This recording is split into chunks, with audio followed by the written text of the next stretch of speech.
Little horse. Yeah, that's it. But the sure do ever show up. Well, scissors. And not to get home. Great. All right. Good evening, everyone. Thank you all so much for joining us. I'm Benjamin Johnson, the event coordinator for McNally Robinson Booksellers here in Saskatoon. This event is being held on Treaty 6 territory, the land of the Cree, Saulteaux, Dene, Dakota, Lakota, and Nakota, and homeland of the Métis Nation. As we listen to our speakers share their words today, may we recognize the Indigenous stories that have been shared on this land since time immemorial. It's my pleasure to welcome you to the Saskatoon launch of Walking the Bypass by Ken Wilson, hosted by Sherry Benning. Thank you so much to Ken and Sherry for being here this evening and for working with us to make this event happen. Just to note that this event is being live streamed, so please be aware of our setup over here. I'd also like to take this time to encourage you to silence your phones for the duration of the event. If you'd like to buy a copy of Walking the Bypass, we have some behind me on the signing table, as well as on the desk by where you first walked in. You're welcome to get your book signed before you purchase it, just like actually purchase it after. That'd be weird for someone else to buy a book with your name in it. Ken Wilson is a settler descendant who grew up in the Haldimand Tract in southwestern Ontario. He lives on Treaty 4 territory in Oskana Ka Asasteki, Regina, Saskatchewan, where he is an assistant professor of English and creative writing at the University of Regina. His poetry and creative nonfiction have been published in the Goose and Queen's Quarterly. Walking the Bypass Notes on Place from the Side of the Road is his first book. Its manuscript won the 2022 City of Regina Writing Award. His second, Walking Well, is slated to appear in 2026. Sherry Benning is a professor of English at the U of S. Her most recent collection of poetry, Field Requiem, was released in 2021. Everyone, please give them a warm welcome.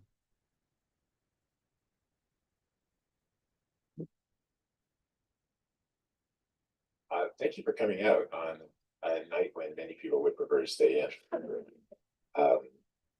And thank you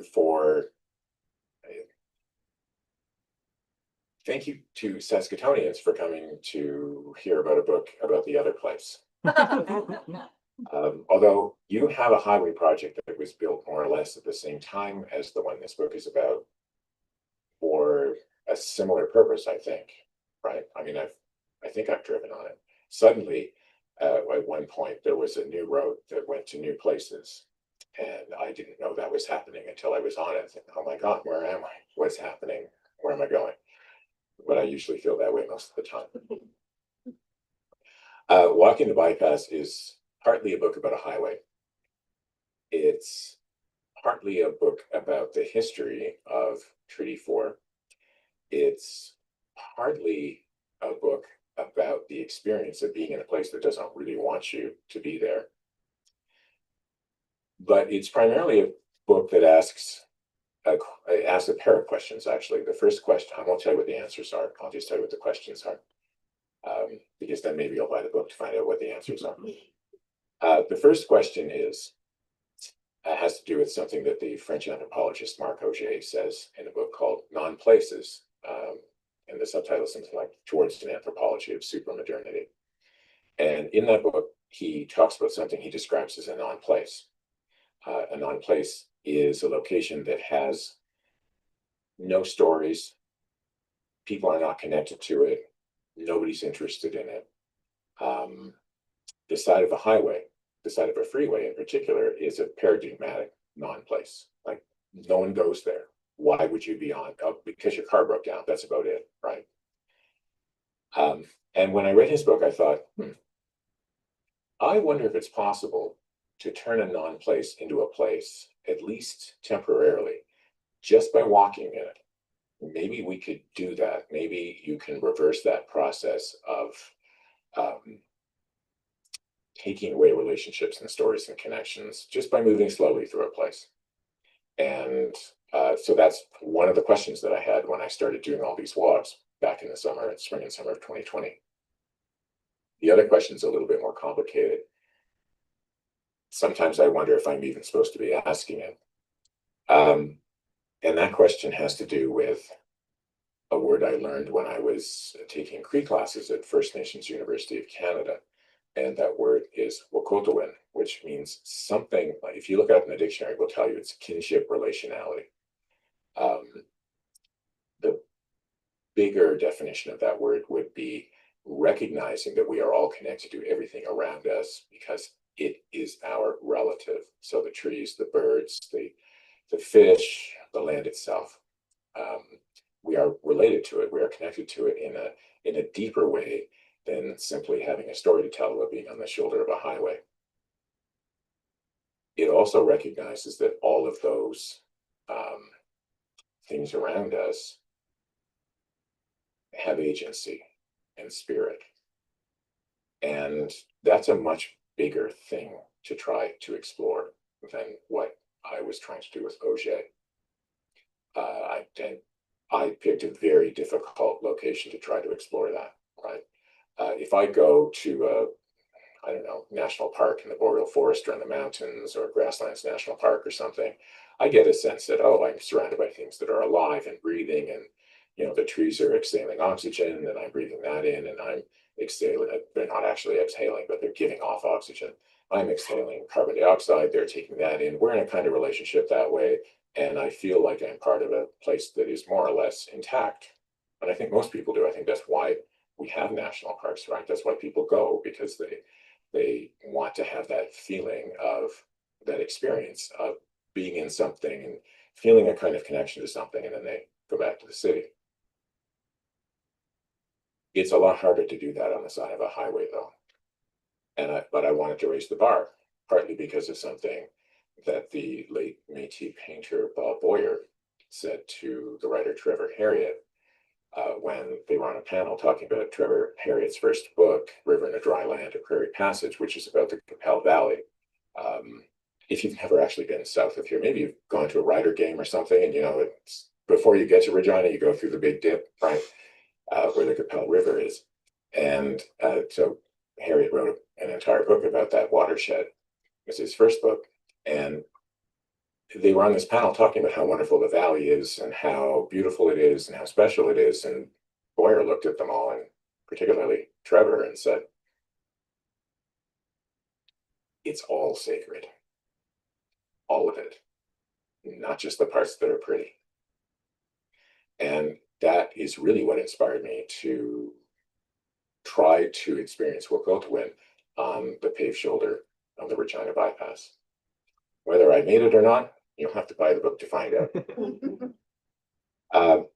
Then asked if I would read something, and I'm happy to do that.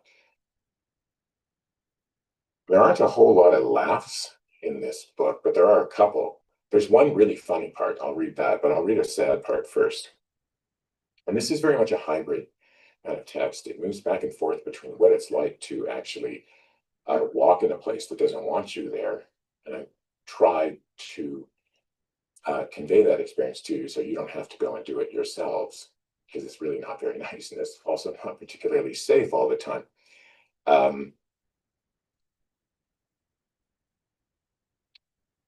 But it also reflects on the history of the places where I was walking.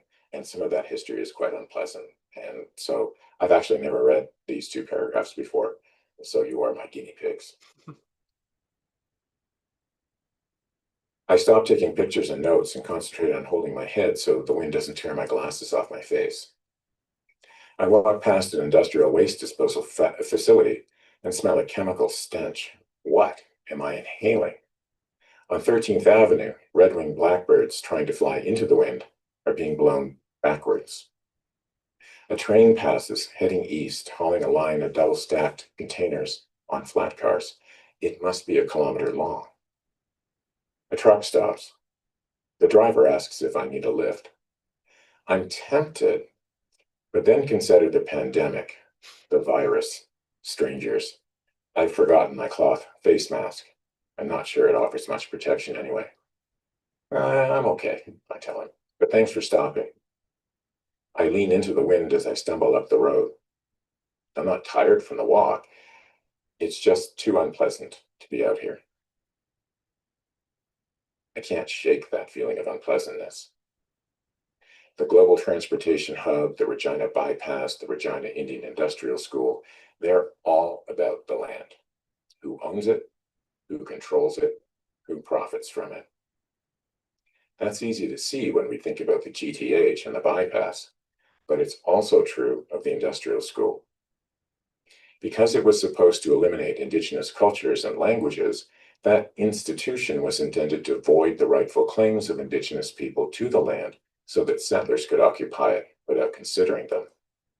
After all, once Indigenous people were no longer Indigenous, once they'd been assimilated, they'd be just like settlers, with no connection to the land that could possibly take precedence over our deeds and land titles.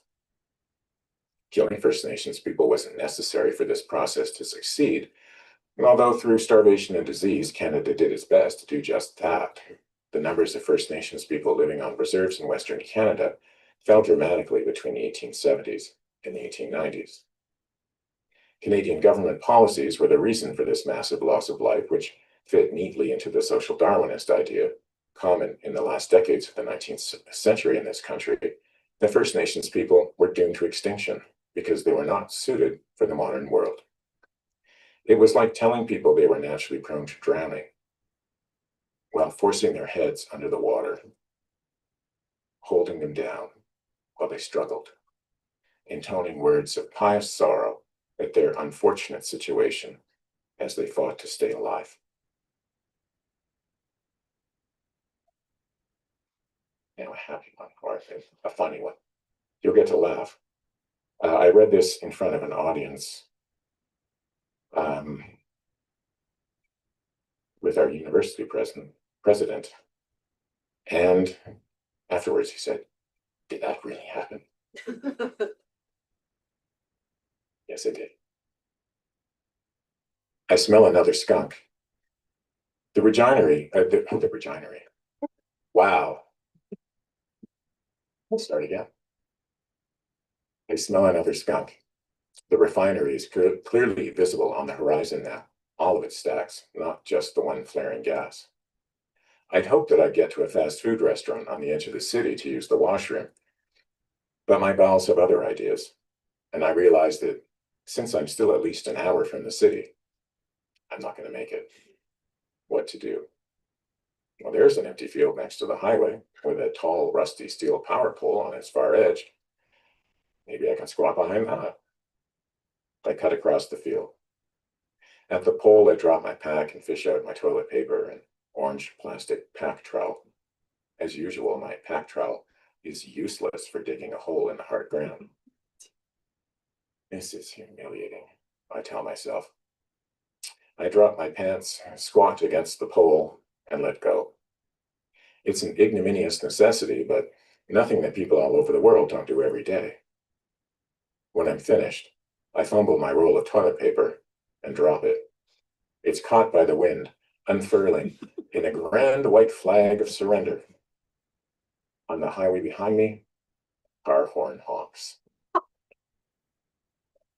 Busted. Thank you.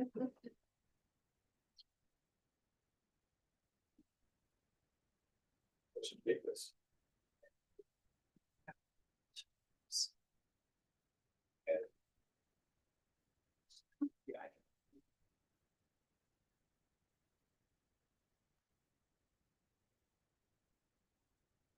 Who among us hasn't had the roadside pee only to have a car run out? There's no one who's been on a long walk who has not been caught short at some point. And I've had it happen too many times. Part of the embodied experience. It is part of the experience. When I walked the community of Santiago, at one point there was somebody, a landowner, had put up signs. There was a little like drawing of somebody squatting and pooping with a circle around it and a slash because they were just so tired of peregrinos, yeah, and not cleaning up after themselves. Yeah. Speaking of I think when I first met you, it would have been when I was in Regina in 2016, around there, and you spoke to me then. You might not remember this, but I remember one of our early conversations was about your experience of walking the common to Santiago, the pilgrimage. And then I really admire a piece of yours that's coming out in a forthcoming book about your experience of walking to Wood Mountain to pay pilgrimage to Andy Sukanaski, a Saskatchewan poet. So it seems like walking has been a part of your practice as a writer and a thinker for a very long time. And I just wondered about the origins of that. Like how did walking become a kind of principal means by which you think and write? And if you could speak to that, yeah. Part of it was the Camino de Santiago, to be honest. While I was walking, I didn't consider myself a writer then. I had had a play produced and I'd written some things, but I didn't really feel that I could adequately occupy that term. While I was walking on the Camino, I decided I would do an MFA. Wow. Yeah. I walked with somebody for 3 weeks, and I walked alone for the final 2 weeks. And walking by myself every day, and I was thinking I had an outline of the project that I thought I would do, which in the end I didn't do because it made no sense. And when I got into the MFA, it was an MFA in theater, and the play I thought I was going to write, I decided not to, but it turned into a musical. And as I walked across the park every day from our home in Cathedral to the university campus, somehow the pace, the cadence of my footsteps helped me write the song lyrics for this play, which died a well-deserved death, by the way. Like it did not happen, partly because I was trying to adapt a novel where the character had no arc. It was just like I'm in the front line, I'm out of the front line, I'm in the front line, I'm out of the front line, I'm in the front line, I'm out of the front line, I'm dead. And so there's no opportunity for character development. He actually didn't die, but everybody around him did. So if we tried to stage this thing, it would just be sort of like, well, who's the last person standing? Obviously, it's the most, it was just not going to go. But I really noticed how powerful that the experience of walking was as part of a creative practice. And at some point, I thought, oh, you know what? You could carry a notebook with you while you walk somewhere that's maybe not as everyday as Wascana Center. And you could take notes of not only what you see, but you could also take notes about what you're thinking about. And so in one of the first times I did that actually was walking to Wood Mountain. And on the walk that occasioned the essay that you mentioned about Andrew Sukanaski. And it's very funny. I was writing blog posts from this. I would stop and hide in the shade of like a hay bale, a straw bale at one of the big round bales at the side of the highway. It was incredibly hot. It was like 35 degrees. Jeez. And I was carrying way too much because I was carrying like 6 liters of water because there's nowhere to get water, as it turns out. When you're on a highway, nobody's in those houses for the most part. No. And if they are, they got big signs up that say, like, don't come in my yard. And there's a dog, and dogs are bad news when you're walking. They can't really be reasoned with. Yeah. Usually I carry milk bones in my pocket. Sometimes I can bribe my way past a dog, but not always. Yeah. So I had these blog posts, which I'm sort of like, oh, I'm having such a great time. This is so positive and so wonderful. And then I have this secret notebook that I carry in my pocket that says things like, oh, I hate this. This is so hard. My feet are sore. Yeah. So I guess we curate our experience when we're walking. But when we're writing about anything, when we're writing memoir, we're not telling everybody the entire truth. We're telling the truths that fit the story we want to tell. It's such a rich book, Ken, for what you accomplish in it. It's natural history. There's a kind of broader history about settler colonialism in Treaty 4, the prairies at large. The ways in which that's still felt. It's a deep political history of place, also a recent political history of place. And, you managed to yoke this all together, threaded by this journey, by this walking, this journeying that you do. I guess I'm curious about the bravery sort of required. So the idea presents itself to you. You mentioned in the book that any investigation of the Regina Bypass made you realize that you needed to walk it. I don't know that that's the conclusion that everybody would jump to, you know, like, and so I'm just curious about that. Like, what made you feel, or if you could detect why you felt as though you needed to put your body in the place, that you couldn't just write about the place, you needed to put your body in the place. Partly because it was the beginning of the pandemic and everybody was going on their mental health walks, and there were, you know, the meme that went around of I think it was an eagle looking very angry, stomping along, and so here I am going. Oh, I remember that eagle, yeah. And like everybody else, I was going on long walks that spring because I didn't know what else to do. Yeah. Most of which don't end up in the book. I mean, and I was carrying a notebook with me on all of them, and I was taking notes and writing blog posts about those experiences and taking photographs and putting the photographs online, but I didn't know, you know, why, what the purpose was. It was just kind of to occupy my time while I was, you know, waiting for the world to end, I suppose. Yeah. And it actually did happen the way I described in the book. I was sitting at the, it's not really a cemetery, because while there were no markers, maybe now that there are markers, it's more of a cemetery. But Right. On Pinkey Road in Regina, there's like a burial ground for the 45 children who went to the Regina Indian Industrial School who died and were buried there. And I at the time was trying to make an annual pilgrimage to that place. I don't always get there every year because, you know, life can kind of get busy. But I'd gone and I put down tobacco and I was sitting there drinking water and I saw the highway in the background and I thought, I don't even know why we built that thing. I mean, I had seen the interchanges being constructed way out of the city. I thought, what is this? Like, who's going to use it? I don't understand. Yeah. You know, spoiler alert, no, almost nobody does use it. It's $2 billion. $2 billion. Yeah, $2 billion for a lot of pavement that with no cars on it. And I said, okay, I'm going to do this, but since I'm already going on these walks, I will study this thing by walking. That's going to be my rule, almost like a performance project, right? Where you would say, okay, I'm going to do this in this way for this long, for this purpose.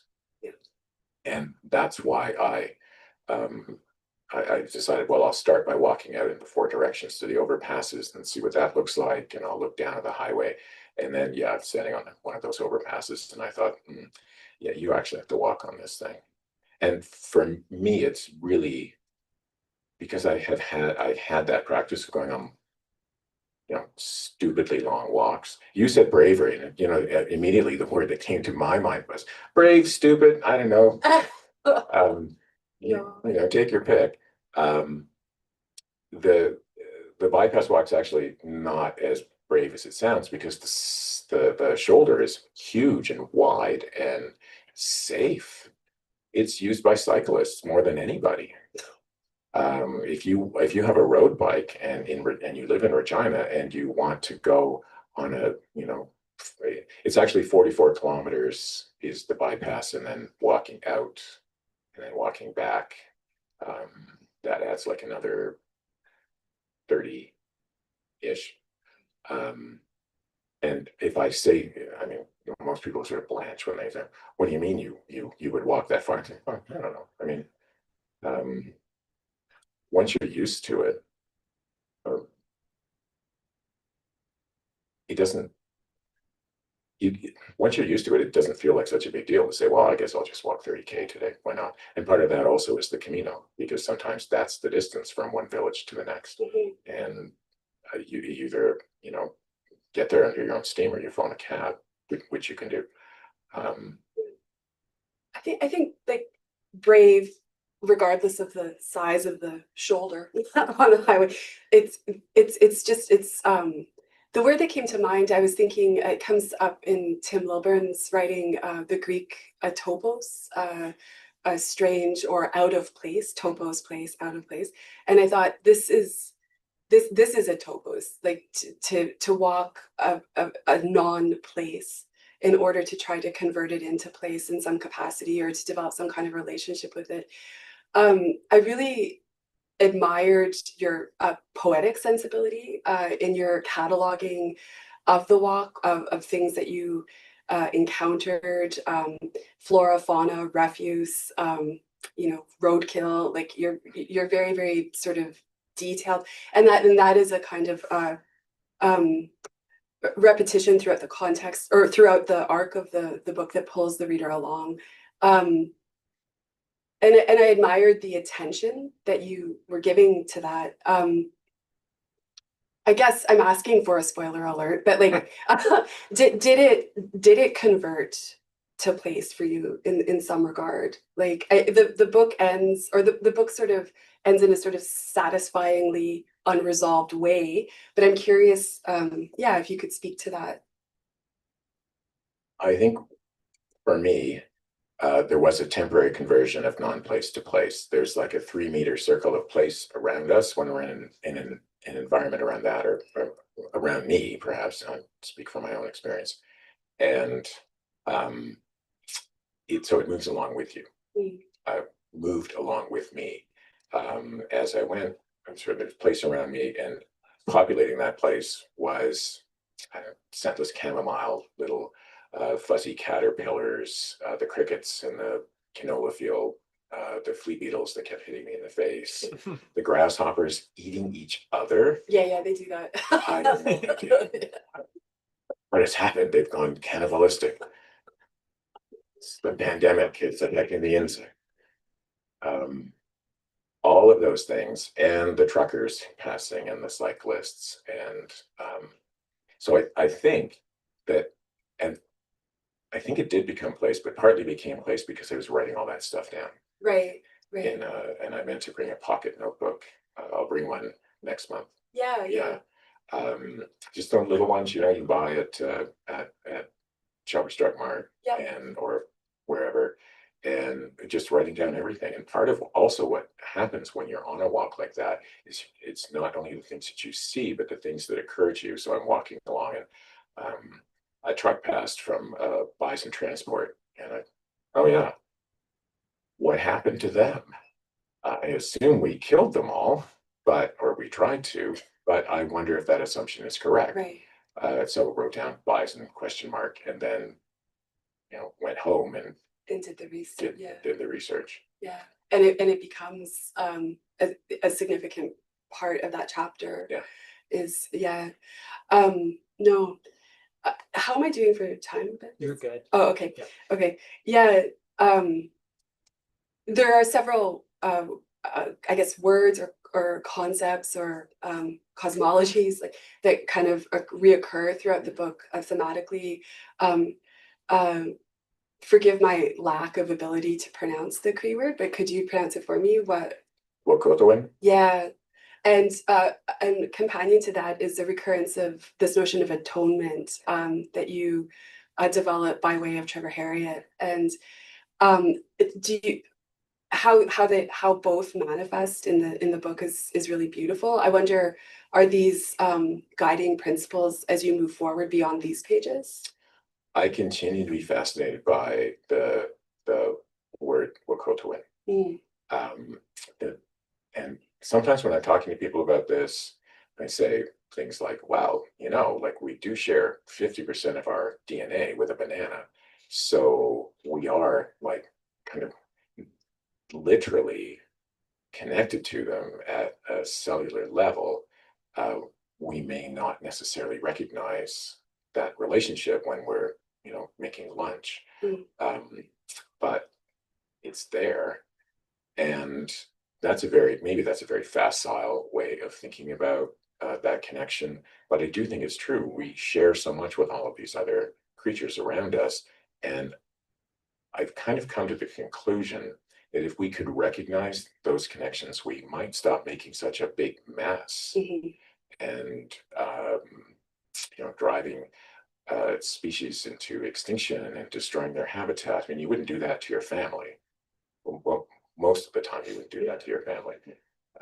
You know, I'm just going to take your bedroom and throw you out into the backyard because I can't. I think the notion of atonement is really important, and I love Trevor's book, and I'm so happy that it has been chosen for One Book, One Province this year. I think it's I think that is a really great selection. And in some ways, I think the term atonement is better than the term reconciliation. Yes, yes. But because reconciliation, as David Garneau and others have pointed out, suggests that there was a previous situation in which we got along with Indigenous peoples and that something happened, but we can return to that kind of Edenic state, right? Which probably is not really the case. I mean, not after perhaps very early in that relationship, it was, you know, more or less conciliatory, but that's been gone for a long time. Yeah. However, I just want to guard against like going all in on the, well, we should say atonement instead of reconciliation bandwagon. When I walked through the Haldeman Tract in preparation for that experience, I went to the Woodland Cultural Centre in my hometown, Brantford, Ontario. The Woodland Cultural Centre is a cultural and arts centre that is in what was the Mohawk Institute, which was the first residential school in Canada. The first one opened in 1831. There are 3 buildings on the site. The current dormitory building is the third. The other 2 the kids burnt down. Never think there was no resistance in those places, right? Because there was. And I was talking to, I think Amos Key Jr., I think he's Cayuga, I think.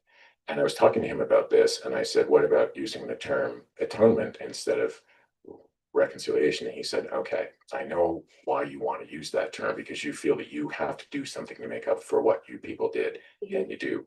But atonement is way too religious, way too Christian, and we're in an institution where the Anglican Church did all kinds of damage. So be careful with that. And reconciliation is the word that our elders chose. Oh, just so don't think you can just throw that one away and use this other one. And I've thought about that. That's 10 years ago that I had that conversation with him. And every time I think about reconciliation and atonement, I hear him saying to me, you know, just be careful. You know, just try not to run away with that idea. But I do use the word atonement in the book, and I do talk about decolonizing, which is really hard for colonizers to decolonize, right? Like Albert Memmi, the Tunisian, French Tunisian writer, he said, well, you know, when the colonizer attempts to decolonize, they either give up because they can't, or they go back to, in his case, France, because they're not the colonizer, and they can just sort of go, okay, well, I'm done. I'm not, you know. Most of us don't have that option. So this is really difficult. And I know in some of the reviews of the book, the reviewers have said, well, it doesn't give us any answers about what to do. And my response would be, if I had the answer, I wouldn't be an assistant professor of English at the University of China. I'd be making a lot more money doing something in Ottawa, right? But I don't know what the answer is, but I think it's valuable to ask these questions, and if only so that we are aware of how fraught they are. No, and the lack of resolution is something that I admire about the book. And I wondered about, so often these sorts of pilgrimage narratives are about the writer immersing themselves in a particular landscape and are receiving as a result of that, like they're like an epiphany or an insight. And it seems to me that there's a deliberate strategy of questioning any sort of epiphanous moment or any too easy insight that might be yielded, and I wondered if you could speak to that, like if that was a sort of deliberate practice, or if it had something to do about the kind of place in which you were walking, or yeah,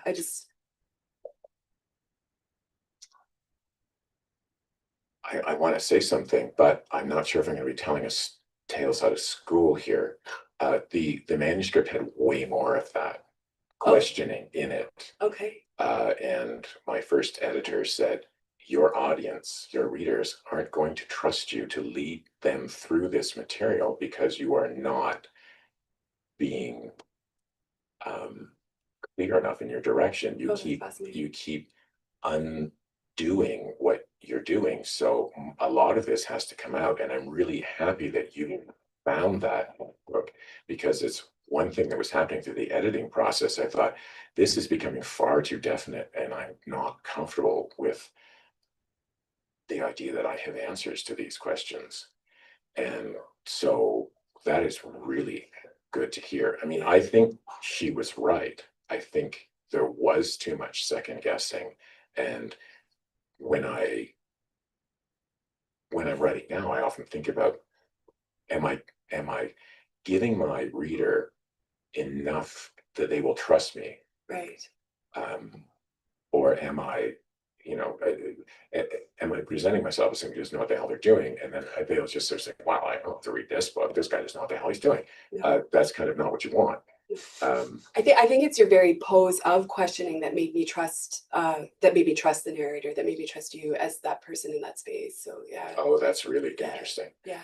The moments, the really big questioning moments that remain, the editor just kind of said, okay, like this one, and this one, you can keep those, but the others, this chronic kind of like, oh, I don't know what I'm doing.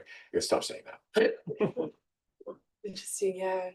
Should we ask questions? We can open it up. Yeah, sure. Okay. Yeah, if anyone has any questions that they'd like to ask, I can run the microphone to you. Otherwise, I'll stare awkwardly. Okay, cool. Hi, Ken. Thanks for all the words so far. I was actually thinking of a question that Sherry just asked about the overall stance in the novel, not the novel, the book. And I noticed as well that I just read a chapter last night where you brought up some really interesting ideas about Bruno Latour and Jane Bennett and this idea of kinship and kind of agency in the natural world. And I was, I gotta write those names down and check this out. And then I turned the page, and then the very next page you then reference some Indigenous scholars who are critiquing these ideas. And yeah, it was so, I thought, like emblematic of the kind of thinking present in the book where, like some ground is being broken. This might be a way in to develop this relationship and work on it. But I so admire that you then like willingly kind of put yourself in a situation where you then are forced to take a step back and reconsider what was just thought. And so I guess I'm wondering what compelled you to then, if we're using that metaphor of a step forward and then a step back, what compelled you as a writer and as a person in this place to then find the courage to then take a step forward again and to kind of put yourself back in that situation to keep searching for what is arguably an unanswerable question. Thank you for the question and for the comment about the book.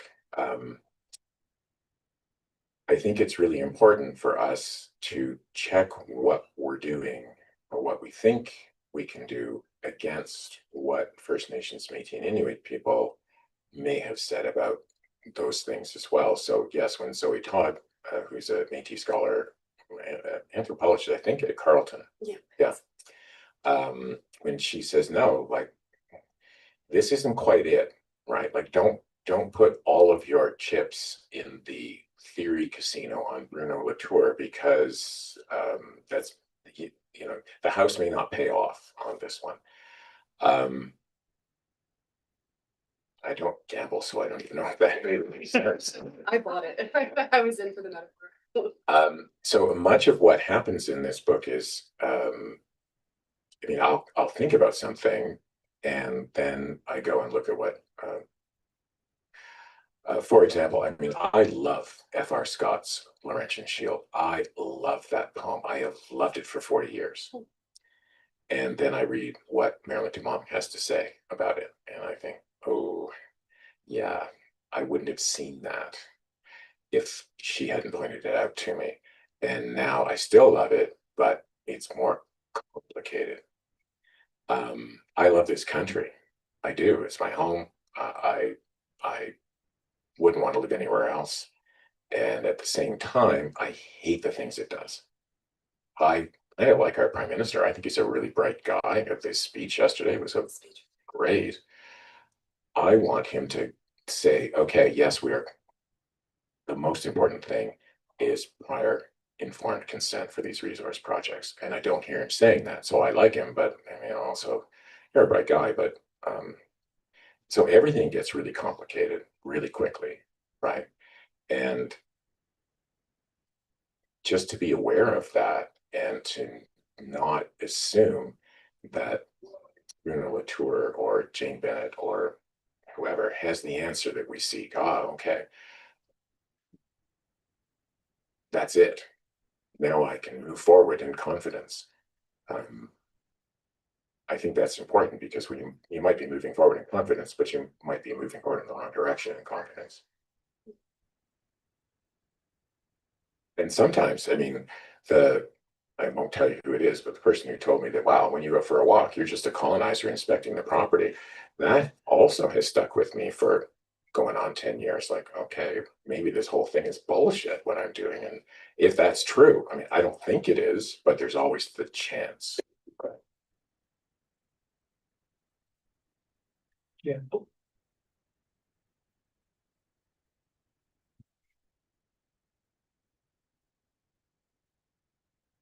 Thank you, Ben. I appreciate all of this. This is wonderful. Um, I'll use the same word you used, Cherry, which is bravery, for a specific piece, wherein I'm a novelist, and so when I see these pieces on memoir, that's kind of scary to me a little bit.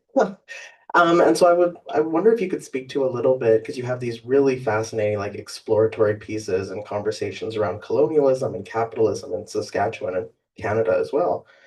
Can you talk to then how you layered in these like really in-depth explorations of your own personhood and your own experiences? You know, you touched on like with your father, there was some at the start there, right? So like how did you work with that in this whole novel or in this whole book?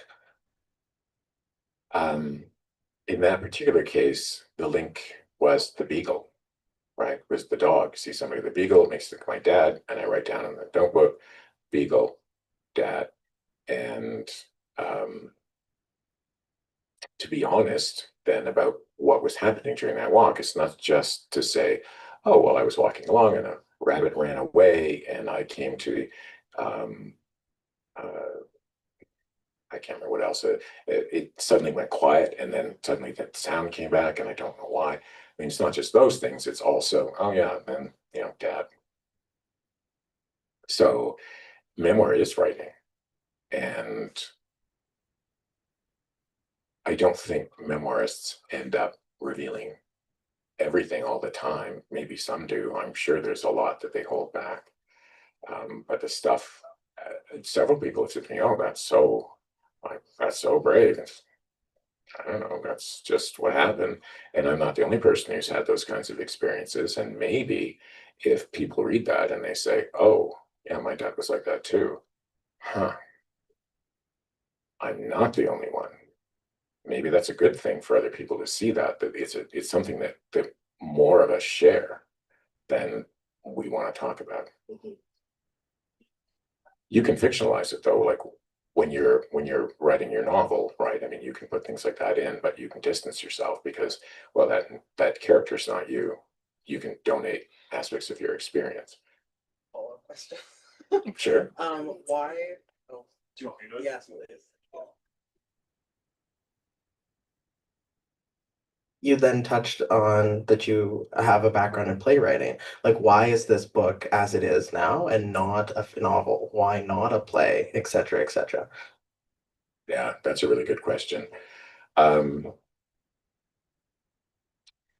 Would a novel be believable if a character said, I'm going to walk around Saskatchewan's capital on the highway? People would say, no, this is too far-fetched. This wouldn't happen in real life. Why would you build that highway in the first place? That doesn't make any sense. It's funny, I never once considered fictionalizing it because I mean, part of what happened with this book as well, and one of my former board colleagues is here, so I must say that this book came out of the Sage Hill Writing Experiences 2020 Creative Nonfiction Workshop. Wouldn't exist without that workshop. I walked in there and I had all these blog posts and stuff, and I shared them with Tanis McDonald, who was the facilitator of the workshop, and I said, I don't know, is this anything? I don't even know what these are. And she said, well, yeah, there's something and you should keep working on them. So I guess maybe if I'd been in a fiction workshop, would have gone in a different direction. I don't know. But I never would have thought of applying for a fiction workshop because I don't think I can write fiction as much as I would like to.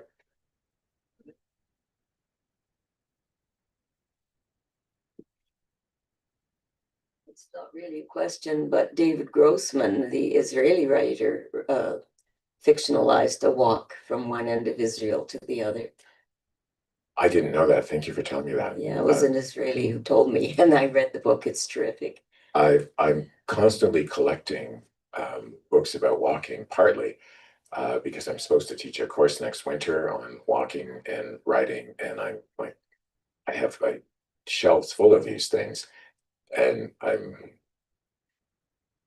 I wonder, because Raja Shahada, who's a Palestinian writer, wrote a book called Palestinian Walks, which is about walking in the West Bank, which is really powerful and wonderful, but I'm not tenured and I'm free to teach it. Yeah. Maybe I could get away with Grossman, because from what I understand from hearing him interviewed on the radio, he might be less dangerous for me to teach. To the end of the land. Thank you.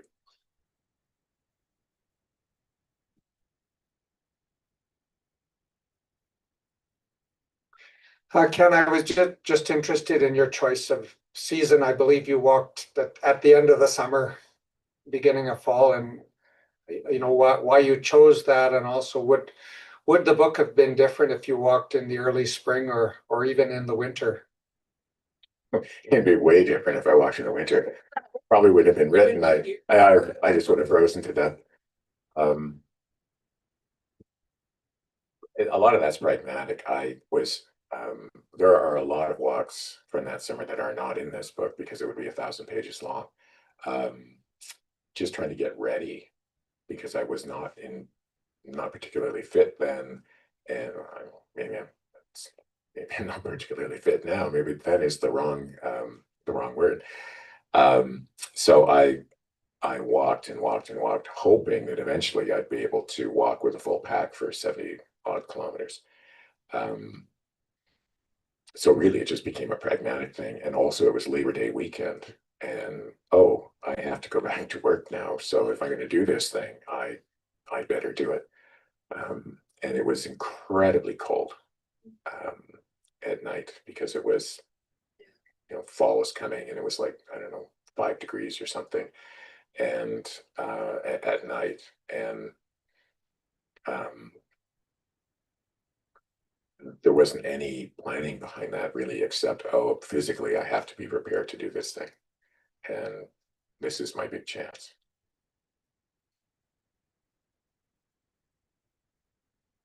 Any other questions from the audience? All right, well, I think, you do have one? Okay. Hi, I was just wondering if you could leave us with a little introduction or overview of your next book that's coming out. Oh, yeah. That book is even scarier because it's more memoir, but it's more revealing. But it frames itself as an essay collection, and everything is about walking, and either walking and connecting to place. Unfortunately, there's more of that, or fortunately, perhaps, but also walking and connecting to other people and connecting to oneself and one's past.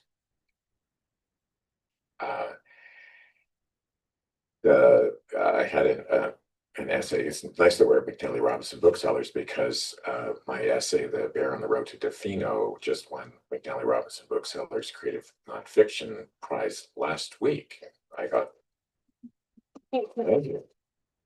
And it's about walking from Ucluelet to Tofino, which is not short distance.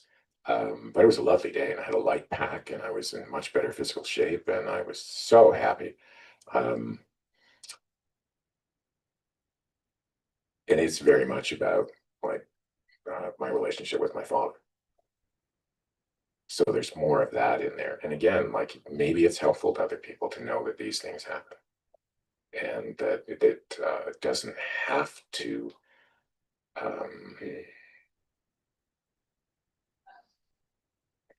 those childhood experiences don't need to own you for the rest of your life. Even if you're 60, you finally figure out how to dig yourself out from underneath them.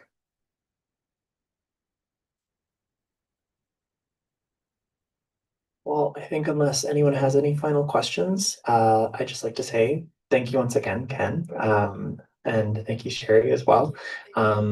It's been brilliant having you. If we could give them a round of applause and then, you know.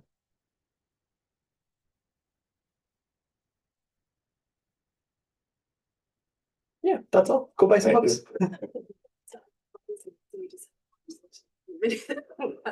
I saw them.